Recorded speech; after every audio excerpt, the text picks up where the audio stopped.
What's up, YouTube? Tommy here from Green Rhino Project, Green Rhino Academy, that cleanup Facebook groups. Check it out.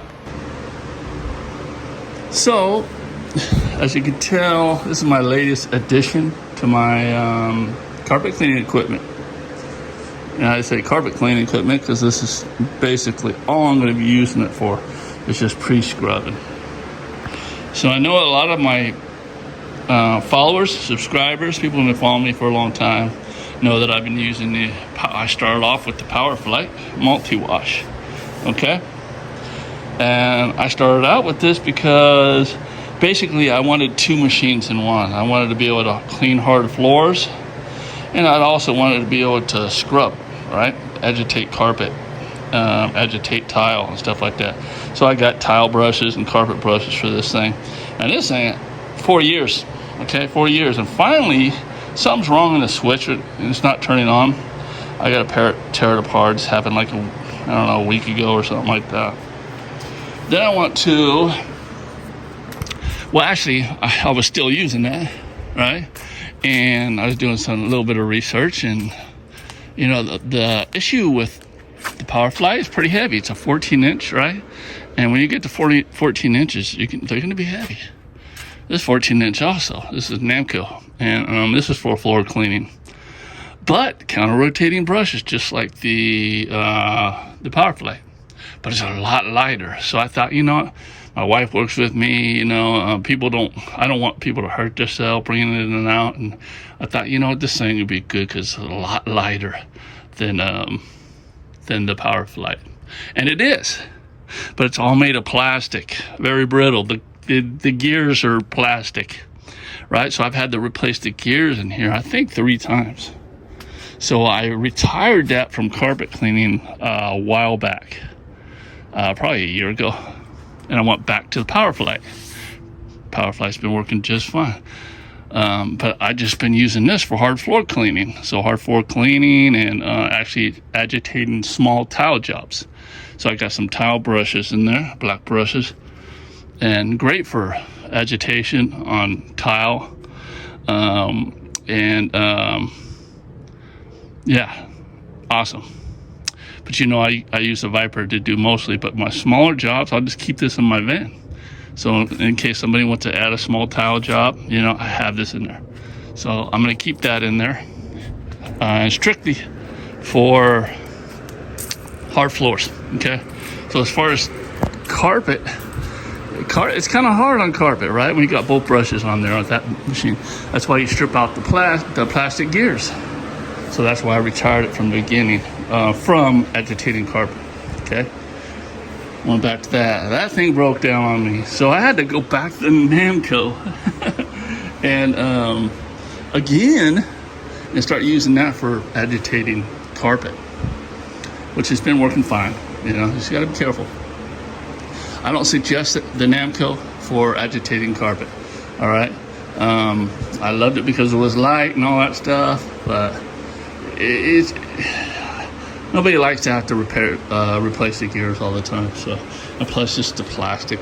Anyway, so back to where I was going with this. Okay, so I'm thinking, all right, well, I need to fix this, but I no longer need one machine to do 2 things anymore, because I have this for my tile cleaning, scrubbing, hardwood floor cleaning. This I do hardwood floor cleaning and all my scrubbing on tile, agitation. And it's battery operated. Love it. Kind of pricey, guys, but well worth it. Love it. It looks impressive to the customers too. This I'm gonna have this as a backup. I'm gonna fix it, get it going again, have it as a backup for hard floor cleaning. And we're gonna go ahead and phase in the Shark. And this is gonna be strictly for agitating carpet. I'm not even gonna buy towel brushes for it. It's not what I need it for, okay? So this thing was, I think, about $1,700, somewhere around there. 10-inch. So 10 inches, you know, it's not as wide as my other CRBs, or the counter rotating brush machines, right? And that's the reason why I wanted to.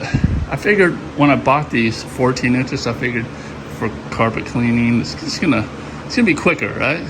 You're gonna cover more area having a wider machine and a quicker. And I'm all about productivity.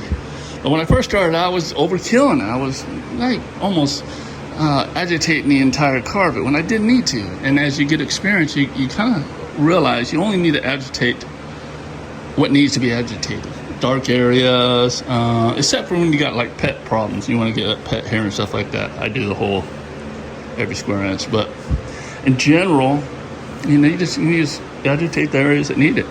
Walkways, heavy traffic pattern areas. 10 inches is just fine. It's not going to make much of a difference at all in time. This thing, it is. I just like how they designed it. The engineering on this to me is awesome. They got a little tray right here. You sit it on, so you don't smash the brushes. Awesome, right? Got these wheels you can attach to it. I don't see anybody on YouTube with this thing on, with the wheels on it. And if they do, maybe they take them off before they start cleaning. Which I'm not sure why you need to do that. But yeah, wheels are great. They're big. It's gonna go over curbs good. I'm not an affiliate for this either, guys, so don't think I'm trying to send you to a link so I can make money. I'm just observing this. All right, this is a tray. Catches. You press a button, catches the stuff. You can have it off. Most people that are agitating carpet, I notice they don't even have it on. So I'm gonna learn whether in the first few jobs whether I should have it on or off, or what's best. It's not heavy. It's very light because it's not a 14 inch. So me carrying it with one hand, it's no problem, right? If I need to carry it and pull in and out of the van, or for somebody else in and out of the van. Otherwise, those wheels are awesome. Let's see here.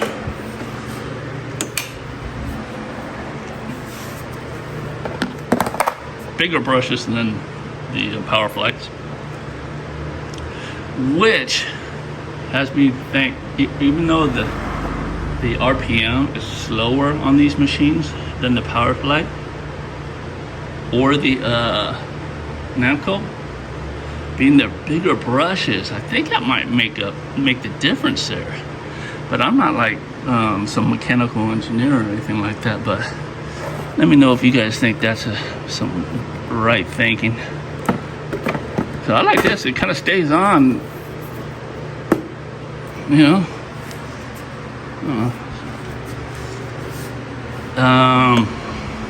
let's see what else I like about this. Okay, so it's got a long power cord, which is nice. Oh, the only complaint I have about this, and I had to do some MacGyver stuff, and if any of you guys are as old as me, you kind of know what MacGyver is. You guys probably won't, but I had to come up with something, right? So these little they snap on here. See if you can tell. You take these little hooks right here, it snaps on here and kind of hooks onto there. But when you try to wrap, it pulls right off. I don't understand that at all. Maybe I'm doing something wrong with these things. I tried to figure it out, but what I did is solve the problem. I just put some tie wraps on there to hold it on better. Right? And no more issue. Wrap up just fine. So I'm looking forward to using this, putting this on the van. It's a pretty machine, isn't it? I mean, I'm all about having machines that impress the customers, and this definitely will. So yeah, I think it's a good purchase. Easy to put together. No, it comes to you. You don't need screws, right? So I'm seeing all these holes in all these different parts, and I'm like, man, where are the screws? They forgot to send me screws. But no, they just slide on the things and you slide them over and locks them. So yeah. Yeah, so and on my way over here, this is my old float zone 2.5. I got a 3.0 over there in my van, behind my van right now. The pump went out on this after about 2 years, which is not bad, right? 80 bucks to replace the pump. And I'd been putting it off for a while. Went ahead and installed that, and so this is working good. And this is good because I got a big hotel job coming up, and I need 2 guys working on it with their own sprayers. So that's back in action. And these are not cheap, so it's you know, spending 70, 80 bucks to fix it is well worth it. So these are awesome too. Flow zone. It's 3.0 now, and you got like 110 psi on these things. You know, plenty for pre-spraying carpet or anything else. And it can also switch down to lower psi too, for upholstery or whatever else you need. Anyway, it's Monday. My day had rescheduled. I hired a new guy too, so I kind of feel bad. But the rest of the day or the rest of the week is really full with, you know, bigger money jobs and stuff like that. So should be able to make up for time missed for him. You know, it's new for me hiring people. You know, it's a family business for a while now, and I want to eventually get myself off the van. And any real business owner will tell you, if you want to actually really grow a business, you need to get off the van. Yeah, so I'm trying to strategically. I got a plan. I'm gonna go forth with it, and I'll let you know. Eventually, we'll see how it works out. But yeah, cancellations and stuff like that's a little damper, right? I mean, you can get the books or the calendar filled up to keep people busy, but if you get cancellations, yeah. So anyway, it's been hot.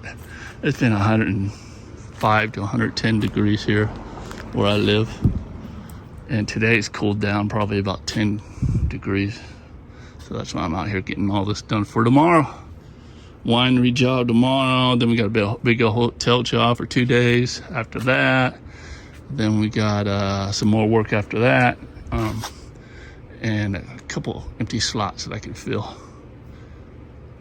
So I've been using House Call Pro online booking. So if you guys have House Call Pro online booking, man, at first I was kind of I like to get on the phone with people, you know, and I figure I can close the deal a little easier. But if you're missing calls and stuff like that, actually, now when you call my business, and if I don't answer the phone, it'll go ahead and let them know, hey, did you know you can book online now? And I kind of tell them how to do that. So that's and I've been booking a lot of jobs. Limitless carpet cleaning in Watsonville kind of convinced me to go ahead and try it out because he was using it, and I was like, well, I started trying it out. Then I started and I didn't like it, and then House Call Pro kind of dialed it in for a better fit for my company as far as the features on the online booking. And yeah, so like I said, I'm pretty confident in it, man. I'm getting at least, it seems like I get like at least 1 or 2 bookings a day. It's a busy season, right? But anyway, it's just another tool to utilize, keeping that phone ringing. Hiring somebody, you know, it's a whole different beast for me, because I started out, I was wanting to just work part-time, and I still only want to work part-time. But when you hire somebody on, you got to train them. So I've been working, you know, 6 hours, a little bit more a day. Yeah, I make them up as far as wages, I make up for the difference on that 2 hours. So it's basically a part-time job that my employees are taking with, you know, full-time wages. All right, guys, so that's it for this one. We're going to see you in the next one, right? Right. Go ahead and hit that subscribe, ring that bell. See you in the next one.